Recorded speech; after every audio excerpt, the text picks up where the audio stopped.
Estudia lesiones y enfermedades del aparato locomotor que constituyen columna vertebral y también pelvis y las extremidades.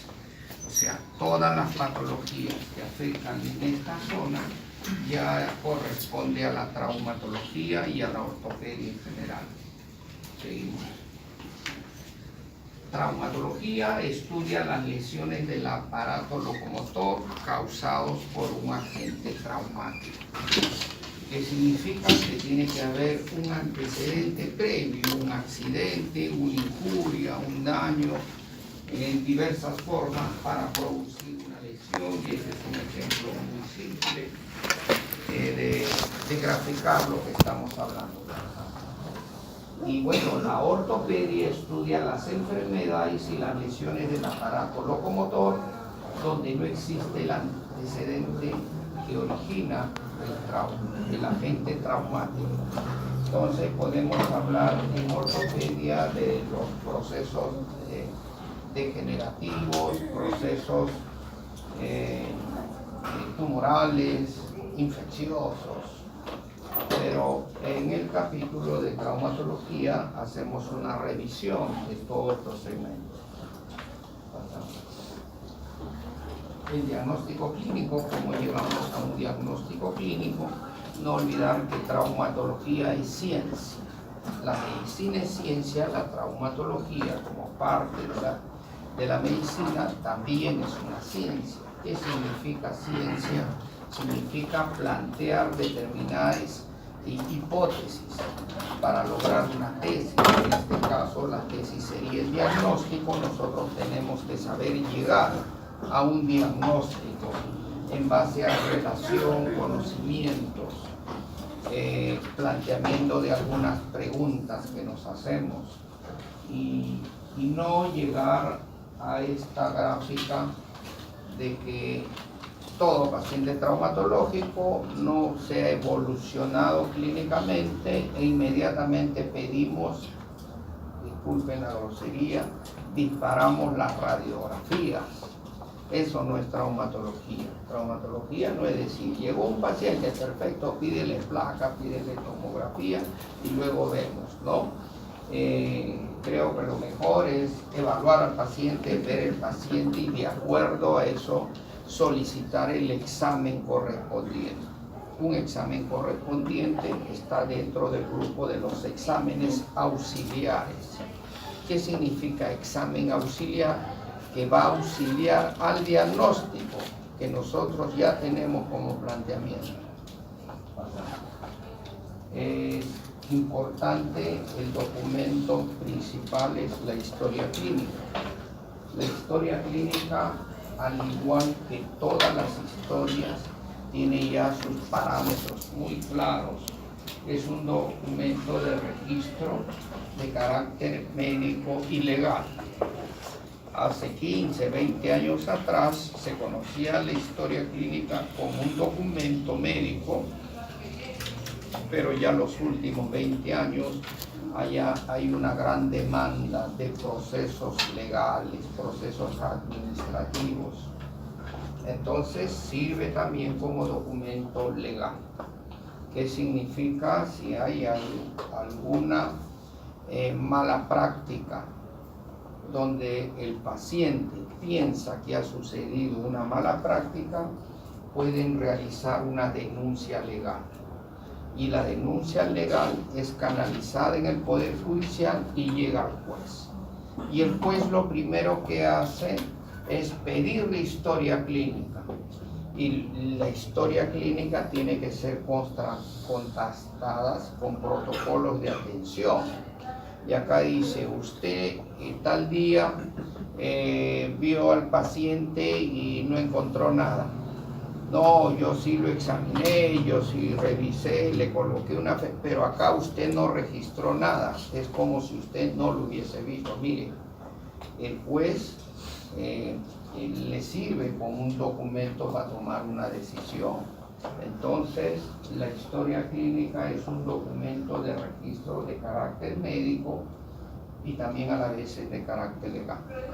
Debe de ser un documento completo. para ser completo no significa que tenemos que llenar pues 10 páginas. Podemos hacer en un corto espacio, dar una impresión de todo lo que relata el paciente. Tiene que ser legible, tiene que ser veraz, va de acuerdo a lo que el paciente manifiesta. El paciente refiere, el paciente manifiesta que sucedió esto, ¿no? Tiene que llevar un orden, tiene que ser confeccionado en forma respetuosa, ¿no? Nosotros tenemos que interrogar al paciente en forma respetuosa y a la vez tiene que ser confidencial. Uno de los últimos acontecimientos fue el fallecimiento de un expresidente, donde inmediatamente salieron las fotos, se viralizaron las fotos. Claro, medicina basada en evidencias, que es parte de la modernidad en las ciencias médicas, significa documentar los procesos. Esto significa que yo, para tomar una foto, en lo posible tener el consentimiento del paciente o los familiares y tener las fotos con fines médicos diagnósticos, médicos de investigación, pero no para otros fines, ¿no? Entonces, confidencialidad. Podemos hablar de la historia de X paciente en una discusión clínica, en una junta médica, en una revisión médica diaria con fines médicos, pero no podemos divulgar con otros propósitos, porque estaríamos incurriendo con una falta de tipo jurídico legal. Pasamos. Historia clínica, exactamente como cualquier historia que se realiza en la especialidad de medicina, ¿no? El anamnesis, examen físico, diagnóstico clínico, diagnóstico radiológico, el tratamiento y el pronóstico.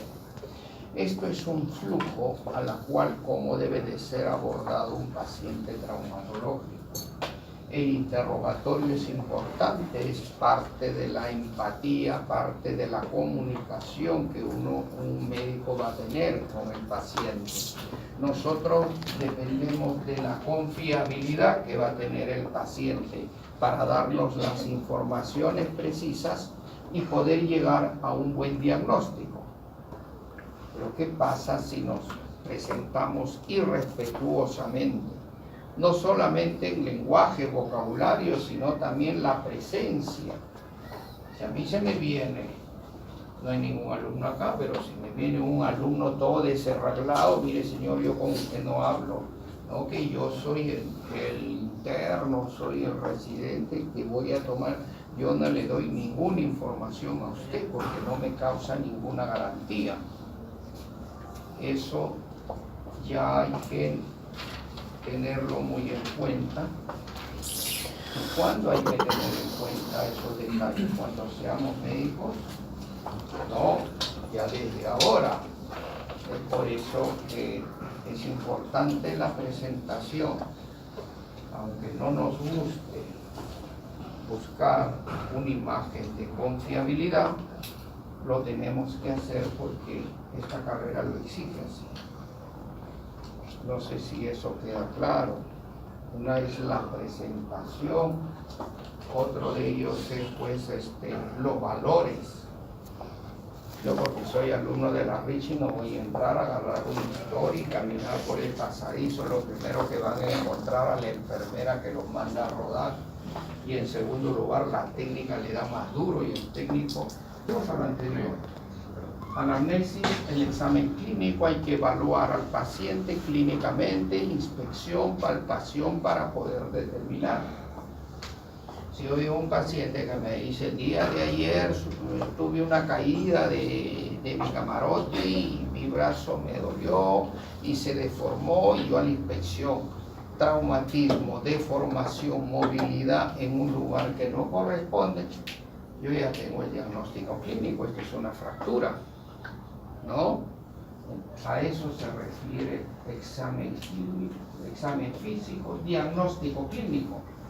Luego yo me voy y pienso y digo, ¿qué examen me es útil para ver esta fractura? Ecografía, resonancia, tomografías, radiografía, bueno. ¿De qué nos sirve la radiografía? Para precisar, para ver características de la fractura, la cantidad de fragmentos, y eso me va a servir para hacer un plan de tratamiento. Entonces, uno es el diagnóstico clínico y otro es el diagnóstico radiológico. Sumado los dos, tenemos un diagnóstico definitivo. Recién podemos plantear o planificar un tratamiento. ¿Cómo creen que va a ser el tratamiento si nosotros hemos manejado el paciente siguiendo este orden? El tratamiento tiene que ser el más eficiente y el pronóstico tiene que ser bueno, ¿no? Porque una fractura en una persona de 60 años puede ser motivo de un tipo de tratamiento. Esa misma fractura en una persona de 30 años puede variar mucho, ¿no? Entonces es importante evaluar cada caso, requiere un análisis. El tratamiento y el pronóstico son consecuencias de todo lo anterior pasamos. Historia clínica, interrogatorio, no nos vamos a demorar mucho en esto porque esto ya es una estructura, un diseño que ya ustedes lo conocen. Pasamos. Semiología, sabemos qué es la semiología, que también lo he puesto para que vean que en traumatología evaluamos semiológicamente a los pacientes. Es probable que en las especialidades hayan síntomas comunes, signos comunes, y se generan algunas veces las triadas, ¿no? Traumatología también tiene su triada sintomática, dolor, deformación y disfunción. Casi siempre vamos a ver en un paciente traumatizado dolor, va a haber deformación y va a haber disfunción. Lo importante es definir en cada paciente cómo es el dolor, si hay o no hay deformación y a qué corresponde la deformación. Si esta deformación o este agente traumático ha producido una alteración de la funcionalidad del segmento afectado, eso es fundamental. Al motivo de la cada razón y toda esta parte de la historia. Mecanismo del trauma, hay que evaluar cuál fue el mecanismo del trauma. ¿Fue un traumatismo directo? ¿Fue un traumatismo indirecto? Se van a dar cuenta cuando estén ya en el ejercicio de la práctica en traumatología que los mecanismos directos producen lesiones y los indirectos también producen otro tipo de lesiones. Entonces la diferencia cuando hay un mecanismo directo, ¿qué características tiene la fractura? O puede ser la luxación, y cuando hay mecanismos indirectos, ¿qué características produce la fractura o luxación en este caso, ¿no? Síntomas, molestias, sensaciones subjetivas de la enfermedad. Y este señor, a la inspección, un traumatólogo ya tiene que dar un diagnóstico de este paciente, simplemente con esta foto, porque ya tiene en mente la gráfica. Paciente, ¿qué edad calculamos? 60 años, que practica deporte, ¿no? Que practica deporte, y ya sabemos que se realiza en la práctica del deporte. Produce un hombro doloroso. Diagnóstico clínico, hombro doloroso. Etiología a determinar. La etiología puede ser una tendinitis, puede ser una bursitis, puede ser un desgarro de los rotadores, pero ya tenemos el diagnóstico clínico de hombro doloroso. ¿Cómo verificamos, cómo certificamos el diagnóstico etiológico? A través de un examen auxiliar. Resonancia magnética puede ser, ecografía también puede ser, ¿no? el examen auxiliar nos confirma los datos. Más adelante vamos a revisar un poco de exámenes auxiliares, pero ya adelantándonos un poco, la resonancia magnética es uno de los últimos exámenes que marca la modernidad, le da una capacidad de certeza muchas veces al 95%, algunas veces al 98% de exactitud, versus lesión de partes blandas. Las ecografías te dan un margen de certeza de 60 a 70%. Pero una ecografía para definir lesión tendinosa capsular ligamentaria es suficiente si te da un margen de certeza del 80-85%. Mire, ya cómo vamos nosotros conociendo los exámenes auxiliares, y en base a esto solicitamos el examen de cuerpo. Y es bueno que ustedes conozcan los exámenes auxiliares, es importante. A propósito, muchas preguntas del examen de traumatología, sea en el primer grupo, en el segundo, son preguntas de hechos clínicos, donde la pregunta es: ¿qué examen solicitaría? Supongamos que damos la historia de este paciente, solicitamos radiografía, ¿qué examen sería el ideal? Ecografía, resonancia magnética, tomografía, ¿no? Tienen ese tipo. ¿Y por qué? Preguntamos porque es importante.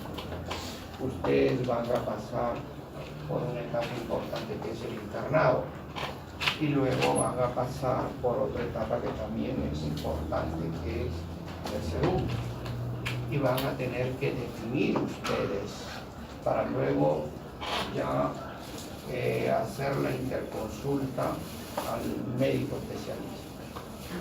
Sería lamentable que haya un paciente, este paciente que llega al hospital quejándose de dolor, y ustedes no intervengan, no tengan ninguna acción, esperando que el especialista venga. Eso no es correcto. Creo que ya desde el interno tenemos que tener conocimiento. Es un cuadro doloroso, un antiinflamatorio, un analgésico, inmovilización de la zona, y si es posible ya ir con los exámenes adecuados. Pasamos igualito la parte de síntomas, dolor, características del dolor en traumatología. Pasamos. Ya creo que tienen copias también de esto, ¿no? ¿Sí?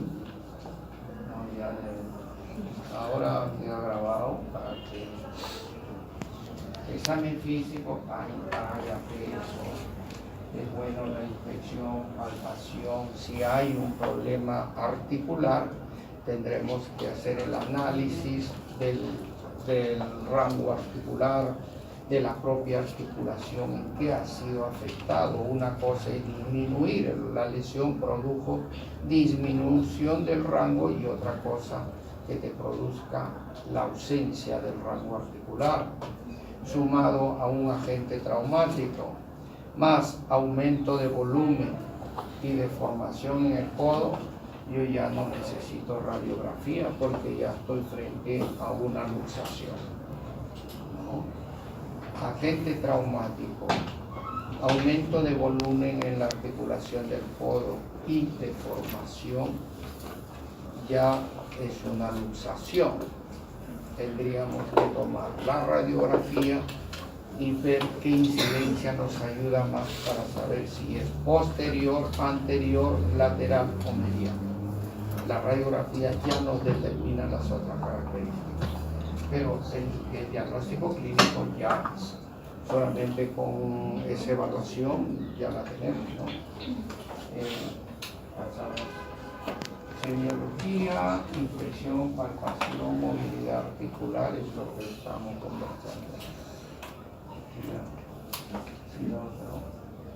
La inspección, la actitud del paciente. Si este paciente viene caminando con un dolor moderado, vengo, sí, hice un movimiento brusco, inmediatamente sentí un dolor en esta zona. ¿Cómo hacemos el examen de la zona? Con ropa, en este caso de miembro superior. Descubrimos al paciente y el examen tiene que ser comparativo, evaluando primero la zona normal. Ya nosotros tenemos una imagen cómo debe ser la zona normal de la articulación del hombro. En este caso, ¿cuál sería la normal? ¿El hombro izquierdo o el hombro derecho? El izquierdo es el normal, ¿no? Y podemos describir el hombro derecho. ¿Alguien puede describir el hombro derecho? ¿Alguien que es del Casimiro puede describir el hombro derecho? ¿No hay nadie del Casimiro?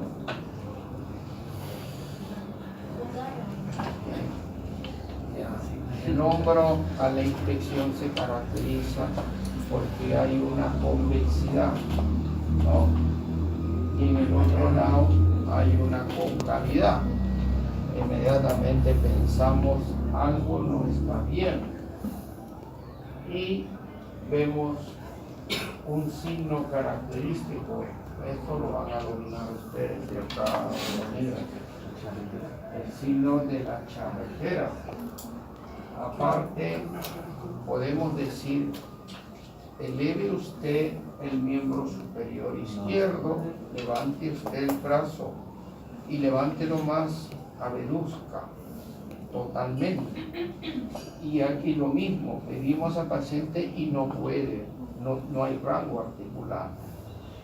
Antecedente traumático, mecanismo de abducción y elevación, deformación, dolor, muchos casos ya el dolor moderado, y bloqueo articular. Diagnóstico, luxación recidivante del hombro. Significa que este paciente ya se le sale el hombro muchas veces, ¿no? Bueno, las luxaciones primarias vienen con un intenso dolor. Las mismas características clínicas vienen con un intenso dolor. Paciente tranquilo, haber hecho un movimiento casi insignificante, produjo la luxación de la articulación. Más de 2 luxaciones en el mismo paciente, ya podemos hablar de una luxación recidivante. Mientras que en la primera luxación hay que reducir la luxación, colocar la articulación en su lugar. En el segundo paciente no solo es suficiente colocar en su lugar, sino ya hay que preparar al paciente para una cirugía. La actitud, mira, con la actitud del paciente ya hemos tenido el diagnóstico. Aquí hay otro paciente. Algo que nos llame la atención en este paciente.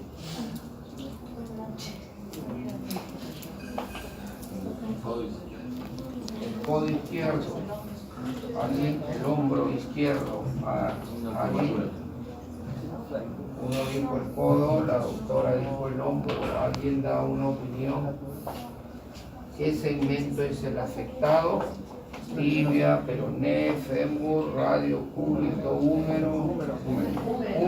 ¿En qué segmento el húmero? ¿Cuántos segmentos tiene? El húmero, hay una zona diaficiaria y 2 zonas epifisiarias. Entre la diáfisis y la epífisis está la zona metafisiaria. Esta lesión, ¿dónde está? ¿En la zona epifisiaria, metafisiaria o diafisiaria? Diafisiaria, ¿no? Vemos una angulación y vemos al paciente adolorido por esta angulación. Lo vemos tranquilo. Estoy seguro que a partir de la fecha de entre 15 días, solamente con ver a un paciente ustedes ya van a decir qué diagnóstico tienen. ¿Qué sucede en una zona diafisiaria? Luxación o fractura.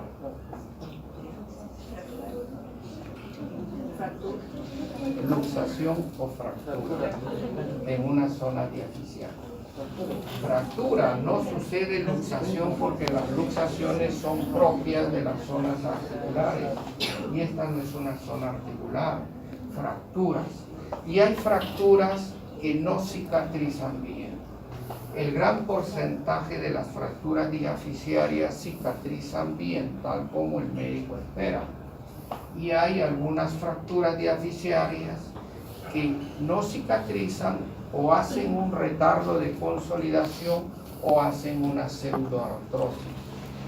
Entonces, diferenciar qué es un retardo y qué es una pseudoartrosis.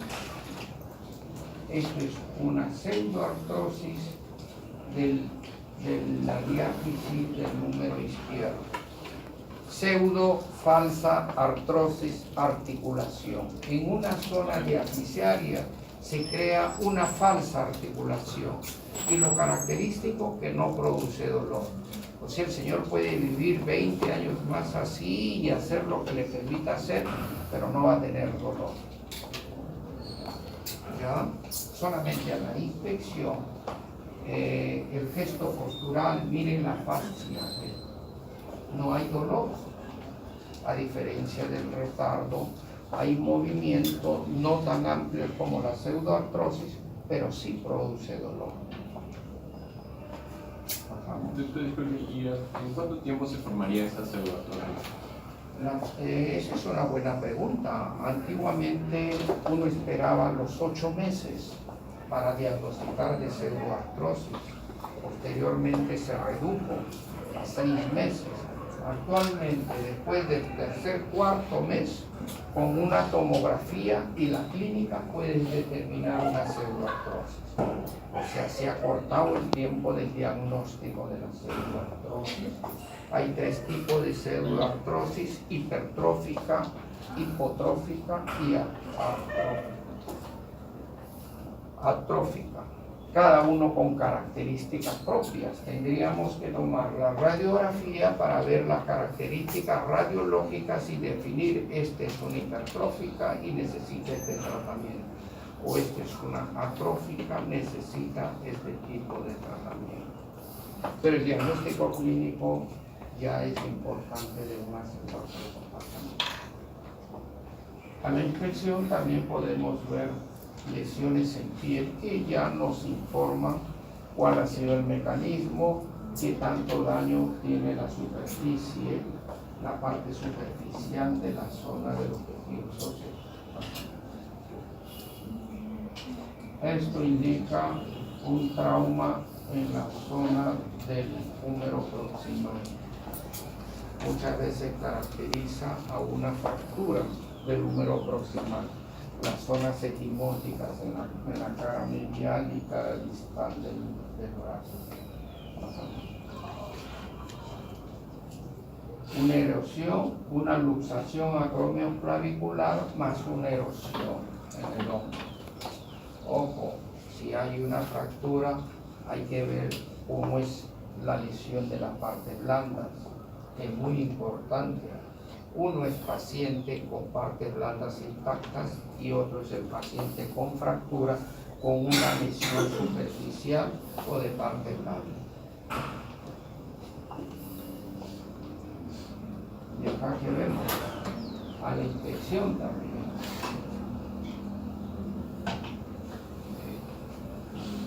Primero, ¿cuál es el miembro normal? Ya. En el caso de ustedes, han llevado anatomía probablemente ya algunos años y comienza a evaluar el lado sano para hacer un recuerdo cuál es la estructura morfológica, ¿no? La concavidad, aquí vemos, ¿no? Un aumento de volumen. Esto ya lo sabemos corresponde al bíceps braquial. Y en el lado derecho, ¿qué pasó? ¿Qué pasó en el lado derecho? ¿Cómo? ¿Qué le llama la atención? ¿El hombro está bien? El hombro está bien, ¿no? El problema viene en la zona del bíceps, zona muscular del bíceps.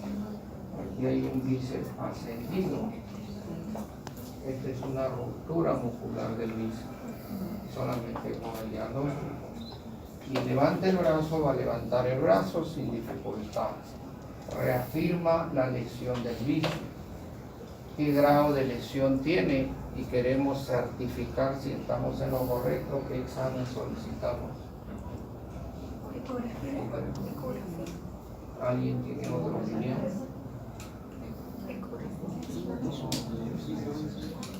¿Alguien tiene otra opinión aparte de una ecografía? Yo me quedo con la ecografía. Pero ya estamos pensando, está bien, así tiene que ser. El trauma es puro pensamiento, es expresar conocimientos, expresar habilidad, expresar relación. Palpación, también palpación,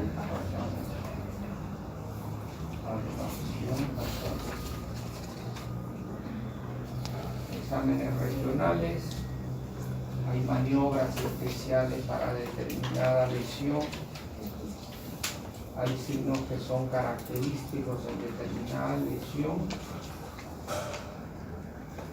hay puntos específicos cuando se hacen las funciones, tanto musculares, articulares, puntos de transmisión ósea, marcha del paciente. Son exámenes que se hacen durante la marcha. Evaluamos también algunos signos clásicos que van a determinar ya la patología en sí. Pasamos. Movilidad, en la evaluación hay dos tipos de movilidad, activa y pasiva. ¿Qué es una actividad pasiva? ¿Alguien nos da esa idea de qué es una actividad pasiva?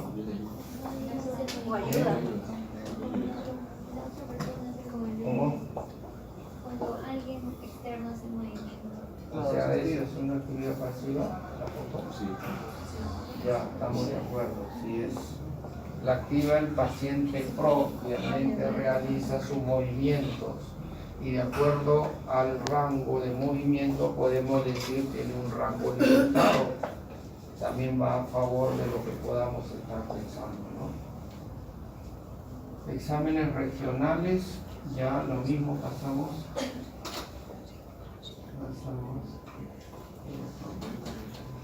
Sigue pasando.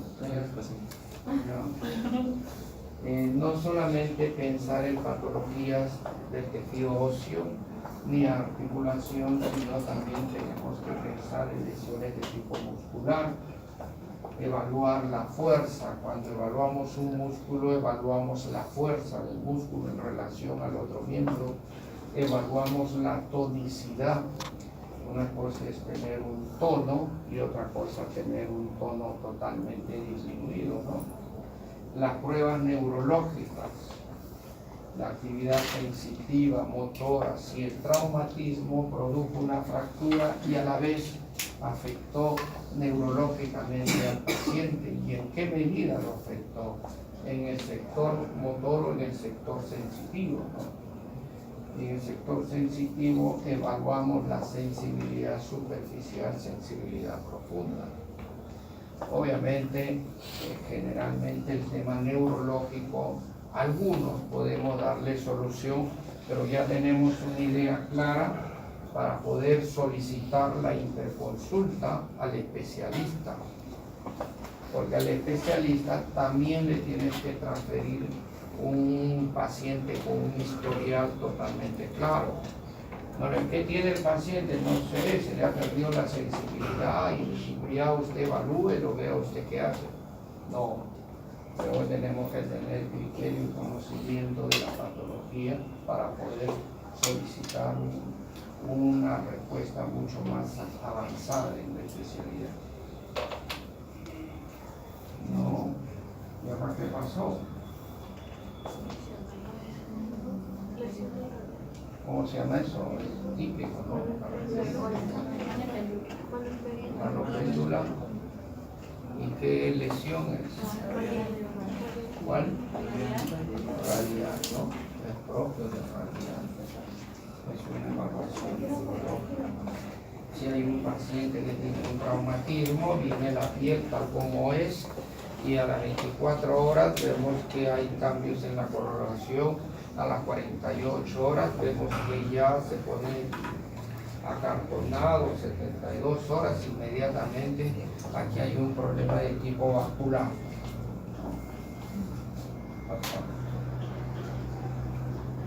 Diagnóstico radiológico, ya clínicamente a través de la historia clínica y el uso de la historia clínica tenemos el diagnóstico clínico, pero solo el diagnóstico clínico es suficiente para planificar un tratamiento de buena característica. No es cierto, es importante el diagnóstico radiológico. Antiguamente solamente contamos con las radiografías. Ahora todavía existen, pero ya tienen otras características.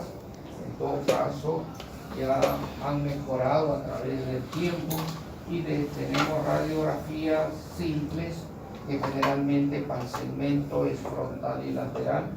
Tenemos radiografía posicional. Esto significa otras incidencias adicionales. Si yo quiero tomar o tengo la sospecha de que hay una fractura en escafoide, una radiografía frontal y lateral no me es suficiente. Necesito oblicuo interna, oblicuo externa. En una de ellas capto la lesión, ¿no? Entonces, en determinados segmentos uno puede solicitar otro tipo de radiografía. Una radiografía solamente de cadera antero-posterior me da un plano de la visión, pero si yo quiero ver la orientación del componente el céfalo cervical, o sea, del cuello y la cabeza, si yo quiero ver la orientación, tengo que pedir una incidencia axial, ya no la antero-posterior, sino la axial. Y claro que eso lo van a ir conociendo posteriormente. A eso se llaman las radiografías posicionales, o adicional a la radiografía convencional podemos solicitar radiografía con determinada incidencia. Y hay radiografías funcionales, ejemplo, este efecto del latigazo cuando uno está sentado en el vehículo y hay una frenada brusca, la columna cervical hace un movimiento de flexo-extensión. Si la frenada es moderada, la persona va a poder controlar el movimiento, pero si es brusco, de alta intensidad, va a haber un movimiento en aceleración y desaceleración brusca que pudiera fracturar. Ya sabemos que hay lesiones neurológicas, musculares y también de las vértebras. Pero si queremos precisar y si hay fracturas o no hay fracturas, pedimos una radiografía funcional de columna cervical, donde nos van a tomar en diversos tipos de movimientos. Radiografías en diversos tipos de movimientos. Bueno, la tomografía ya es un avance más de la radiografía, pertenece al grupo de los estudios por imagen. Es la tomografía axial computarizada, estas son las siglas. Muchas veces en los hospitales se abrevia y se pide una TAC, ya le pidieron una TAC e incluso escriben TAC, ¿no? Pero lo ideal es escribir tomografía axial computarizada. Antiguamente solamente determinaban los cortes. ¿Qué significaban los cortes? Tiene algún objeto así. Esto está cerrado. Los cortes en una tomografía. Esta es la imagen a estudiar. La tomografía era capaz de hacer un corte y poder ver ambos extremos. Y hacía otro corte. Ya teníamos el segundo y lo seguíamos estudiando. Iniciaron con 16 cortes, luego pasó a 32, luego pasó a 64 cortes, ahora están en 124 cortes, o sea, la tomografía axial, la última, la más moderna, es de 124 cortes. Ahí no se escapa nada. Supongamos que hay un pequeño tumor dentro de esto, hace cortes en diferente orientación y lo va descubriendo, ¿no? Entonces, estas tomografías son por sustracción o también por reconstrucción. ¿Qué significa sustracción? Si yo quiero estudiar este objeto y tengo elementos óseos aquí, esta tomografía es capaz de retirar esto y tomar solamente esta imagen. Mucho utilizamos en lesiones de pelvis, lesiones de cadera.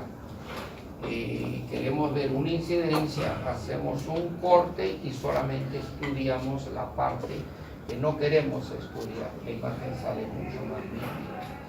Y otra de reconstrucción, una fractura de una cadera en 20 pedazos. A simple vista no podríamos cuantificar la cantidad de fragmentos, pero si fuese en reconstrucción, logra juntar todos los fragmentos. Miren cómo es el avance de la tecnología y la ciencia también en medicina, ¿no? Esa es la tomografía actual de sustracción y de reconstrucción, y también contamos la resonancia magnética, que es uno de los últimos exámenes radiológicos.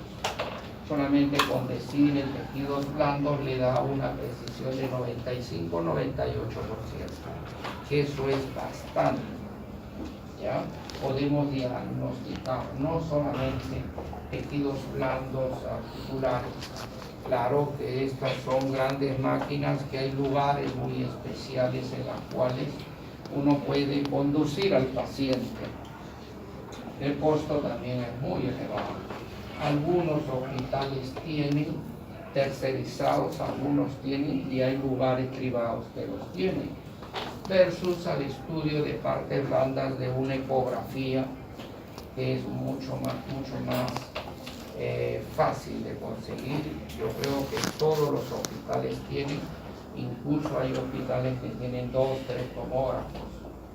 Es por eso que siempre cuando se hace la pregunta, ¿qué tipo de estudio inmediato solicitaría usted? Mientras que una resonancia necesita muchas cosas, pero hay algunos que sí necesariamente tiene que ser profesional. Bueno, es la resonancia, la tomografía. También exámenes auxiliares utilizamos gammagrafía ósea, utilizamos ecografías, que ya hemos mencionado, densitometría ósea y electromiografía. O sea, son exámenes que están también asociados a la traumatología. Pasamos. Laboratorio clínico también, claro, que usamos convencional de grupo, factor, hemograma, examen de orina como parte de un preoperatorio, y podemos detectar algunas enfermedades que ni siquiera el paciente sabía. Muchos pacientes se enteran que es diabético porque le tuvo la fractura y le hicieron los exámenes, ¿no? Cultivos también de secreciones de infecciones, de heridas articulares, ¿no? Anatomía patológica cuando estamos en cirugía o fracturas patológicas, sospecha de que esta fractura, por ejemplo, paciente de 25 años de edad, baja un escalón y se le rompe el fémur. Oigan, no es propio, ¿no? Que un paciente de 20 años baje 2 gradas y se rompió el fémur. Algo no está bien. Revisamos la radiografía, vemos la fractura, pero al borde vemos zonas osteolíticas. Oiga, acá hay algo. Ya tenía un tumor benigno que había dañado, maligno, y una pequeña, bastó un pequeño movimiento para producir la fractura. Este paciente también lo operamos, pero ya hacemos el estudio de anatomía patológica, que eso va a determinar si es, primero, si hubo o no hubo una tumoración, y en segundo lugar, esta tumoración correspondía al grupo de los benignos o al grupo de los malignos. Y con esa información ya podemos transferir el paciente a un oncólogo, sitios donde se dedican al tratamiento de tumores óseos. ¿Y cuánto nos ayudó la anatomía patológica? En este caso nos ayudó muchísimo, asociado a la clínica, ¿no? Bueno, en traumatología, como al inicio conversamos, hay un principio fundamental, donde a todos se les tiene que introducir al disco duro de cada uno de quienes hacen esta especialidad el principio fundamental. Tú estás acá para curar la salud de la población que hayan sido afectados por un accidente o un mecanismo traumático o una enfermedad que haya afectado al tejido óseo articular, y este es el principio fundamental: incorporar al paciente a la vida activa en función al tiempo. O sea, la misión del traumatólogo es recuperar al paciente y devolverlo a la sociedad, ¿no? Por ejemplo, en este caso, a ustedes les gustaría que lo traten inmediatamente seguir los estudios. Por eso que acá dice en función del tiempo. Hay fracturas que requieren un clavo y va a consolidar pues en menos tiempo, y en menos tiempo va a estar en actividad. En otro caso, una placa demora un poco más. O sea, se hace el planteamiento cuál es el ideal para cada tipo de lesión, para cada tipo de paciente. Pero en base a este principio fundamental, pasamos. Es un protocolo de los traumatismos, o sea, pacientes traumatizados, en referencia ya a lesiones de tejido óseo, músculo esqueléticos. Acá está el trauma. Una vez que viene un paciente traumatizado, hacemos el diagnóstico clínico en base a una historia clínica.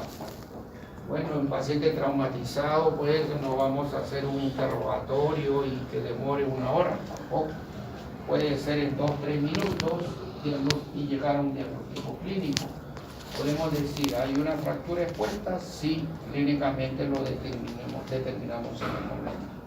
Podemos saber si hay una luxación en una articulación, eso lo determinamos en el momento. Luego vamos al diagnóstico radiológico, solicitamos el estudio radiológico y que nos va a servir para hacer la planificación del tratamiento.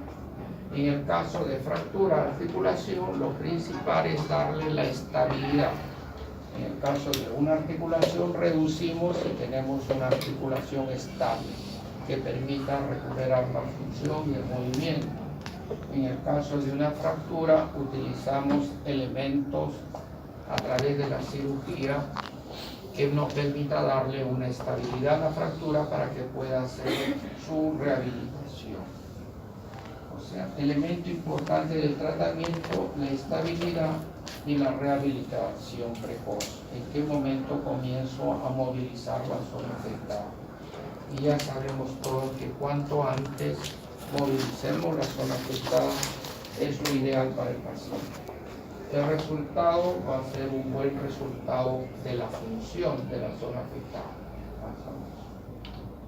Tratamiento, hay 2 tipos de tratamiento. Vamos a hacerlo rápido para que no se nos duerma, ¿ya? ¿Qué ha sido hoy? No han almorzado. La marea caliente para los que no han almorzado. Tratamiento en traumatología solamente van a haber 2 tipos de tratamiento. Ya cuando estamos en el tratamiento, nuestro análisis principal será tratamiento quirúrgico, tratamiento no quirúrgico. Igual, tratamiento cruento o incruento. Y si queremos cambiar de nombre, al cruento le decimos quirúrgico y al incruento conservador. Ambos tratamientos, cualquiera que elijamos, tiene que tener mucha influencia en el pronóstico. El pronóstico significa y cómo va a quedar el paciente después del padecimiento. Y todos queremos que quede bien. Entonces, elijamos el mejor tratamiento de acuerdo a nuestro conocimiento, de acuerdo a nuestra experiencia. Estos son diversos tipos de lesiones Han pasado por la evaluación clínica, han pasado evaluación radiológica y han decidido intervenir al paciente que era lo mejor. Obviamente el resultado tiene que ser recuperar la función para poder volver a actuar como hacían antes del accidente. Tratamiento quirúrgico, principios básicos de la AO. ¿Qué es AO? A partir de la fecha se le va a hacer muy común escuchar AO. ¿Qué significa AO? Es una institución de médicos a nivel del mundo a través de una organización que se creó en Suiza por los años 50, ¿no? Porque la traumatología no tenía regulación, cada uno lo trataba como quería, cada país trataba como quería, medían sus resultados, pero a alguien se le ocurrió, a uno de los grandes traumatólogos a nivel mundial, y dijo, no, tenemos que unificar criterios y la única forma es crear una organización. Y a través de esta organización vamos a hacer investigación de los casos y vamos a hacer docencia. Ellos hacen investigación y dan las pautas a nivel mundial. Todo eso se resume en esta organización AO, Asociación de la Osteosíntesis. Y él dice, si van a operar un paciente traumatológico, no se olviden de que haya una buena reducción anatómica. O sea, estas fracturas obviamente que no estuvo así, probablemente estuvo uno por un lado, otro por otro lado. Tratar de recuperar anatómicamente en lo que podamos de una fractura. A eso se llama buena reducción anatómica. Es importante preservar la vascularización. En pleno acto quirúrgico no vamos a cortar como nos parezca. Tenemos que saber la anatomía topográfica, no dañar la irrigación, no dañar los tejidos, no dañar los vasos. Preservar fundamentalmente la vascularización. ¿Por qué tenemos que cuidar la vascularización? Porque es elemento fundamental de la cicatrización del tejido. Si no hay vascularización, hay necrosis. En el caso de las fracturas, hay no consolidación y reabsorción. Esa fractura nunca va a pegar, nunca va a soldar. Entonces, preservar la vascularización. Claro que esta fractura, uno es haber reducido, colocado en su sitio, y otra cosa, necesitamos un elemento que nos estabilice esa fractura. Él habla de una buena estabilización. No nos dice, coloquen una placa para las fracturas, coloquen un clavo para las fracturas, coloquen tornillos para las... No, él no se mete que el análisis y la ciencia determine qué elemento nos va a dar una buena estabilización, que puede ser con cualquiera de los elementos. Por eso él habla así en abierto. Denle estabilidad a la fractura, pero denle una buena estabilización, que es diferente. Y el traumatólogo tiene que tener en conocimiento. Una cosa es estabilización y otra cosa es buena. Como una cosa es ser un hijo y otra cosa es ser un buen hijo. Hay gran diferencia. Una cosa es ser estudiante de medicina de la Ricci del año tal, y otra cosa es ser un buen estudiante. También hay diferencias, ¿no? Entonces, una cosa es la estabilidad de la fractura. Un momentito. No podemos equivocarnos en medicina y hay que precisar que tiene que ser una buena estabilidad. Entonces, si consideramos los tres primeros pasos, tengan la seguridad que la rehabilitación precoz va a ser fundamental. No va a haber ningún motivo para hacer una buena rehabilitación. Si a una fractura polifragmentada hemos seguido los pasos, tengan la seguridad que este paciente a los 10-15 días ya debe de estar moviendo el brazo. Debe mover el brazo, debe mover la articulación. ¿Y qué evitamos? evitamos rigidez articulares, evitamos atrofia musculares, tendinosa, evitamos descalcificación. ¿Y qué de favorable tiene la movilidad precoz? Mejoramos la irrigación, mejoramos la tonicidad y la fuerza muscular. Miren qué tan importante es la rehabilitación precoz. Es por eso que este grupo de investigación lo coloca acá con la finalidad de ser el resumen, el objetivo. Y una persona que mueve a los 10-15 días el brazo, ¿cuándo creen que se va a reintegrar a los estudios, por ejemplo, de traumatología con ustedes? Tiene que ser inmediatamente. ¿Cuánto tiempo perdió? ¿Una semana? ¿10 días? No creo que jale el curso en 10 días, ¿no? A diferencia de otro tipo de tratamiento que imposibilita, que genera atrofia, genera dolor, tengan la seguridad que se va a recuperar de 3 a 6 meses. Y prácticamente a esa persona lo excluyen de todos sus proyectos. Entonces, tratamiento quirúrgico, para darle ya otra forma a lo que es tratamiento quirúrgico. El tratamiento quirúrgico, ojo, se planifica, no se da porque se me ocurrió y vamos a hacer esto. Un momentito, hay que planificar, y para planificar primero tenemos que haber hecho un análisis clínico y tener un diagnóstico clínico, y luego tener los exámenes correspondientes más importantes. Tengo ya las dos informaciones y puedo planificar, ¿no? ¿De qué nos sirve planificar? Precisar el diagnóstico exacto, clasificar la fractura.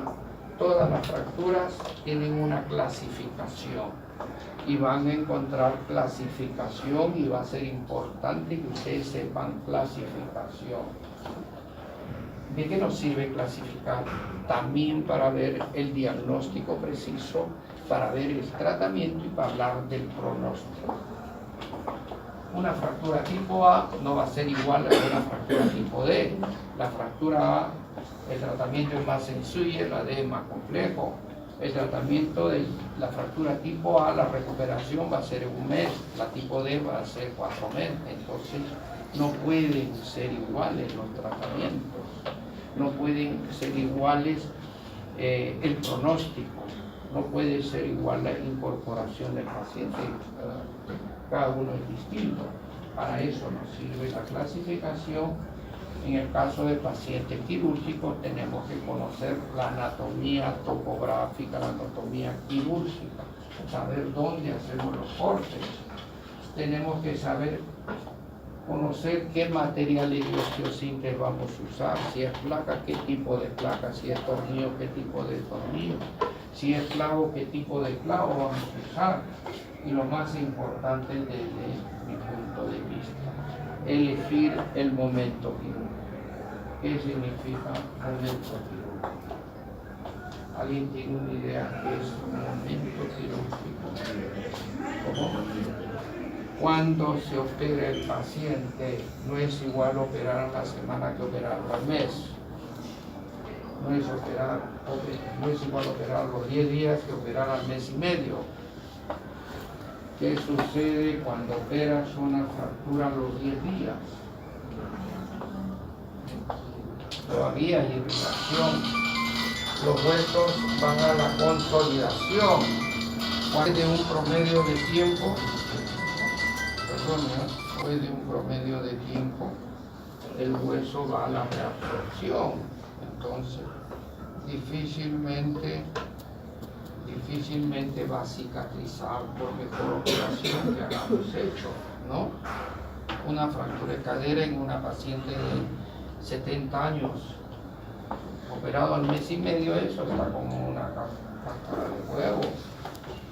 Pasa 1 mes, 2 meses, 3 meses, uno dice al tercer mes debe de apoyar, comienza a apoyar y la plaga falla, porque no se operó en el momento oportuno.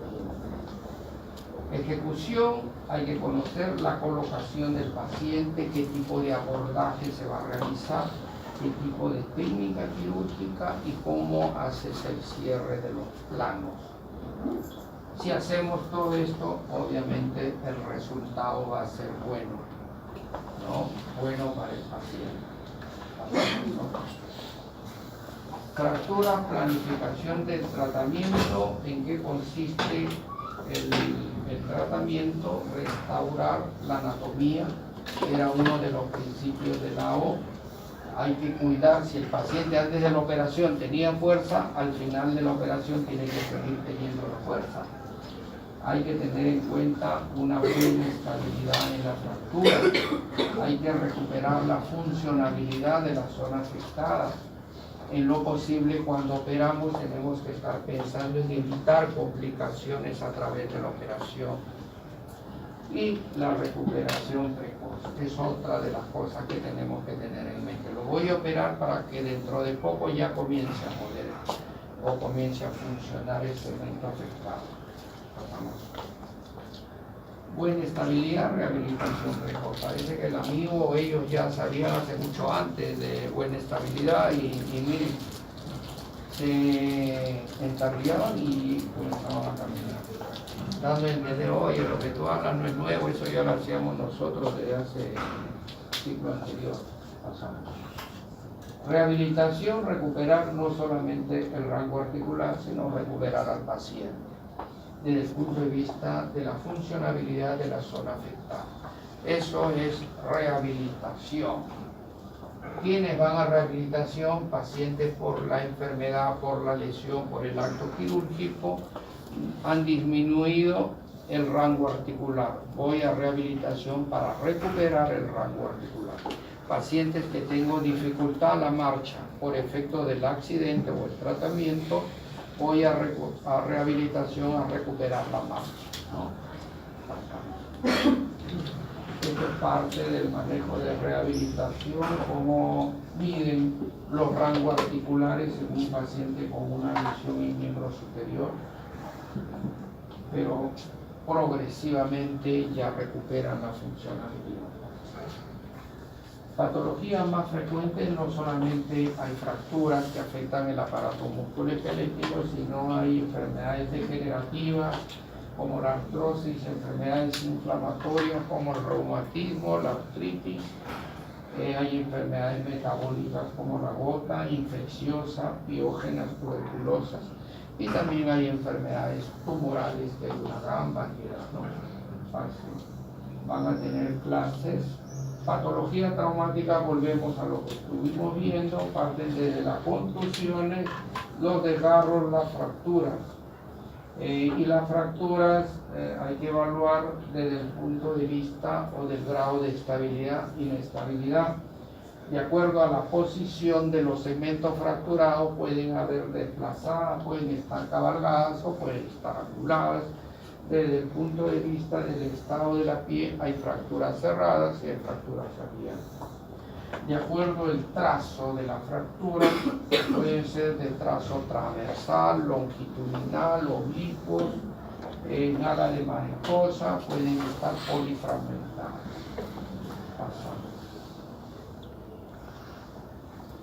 Hay fracturas secundarias.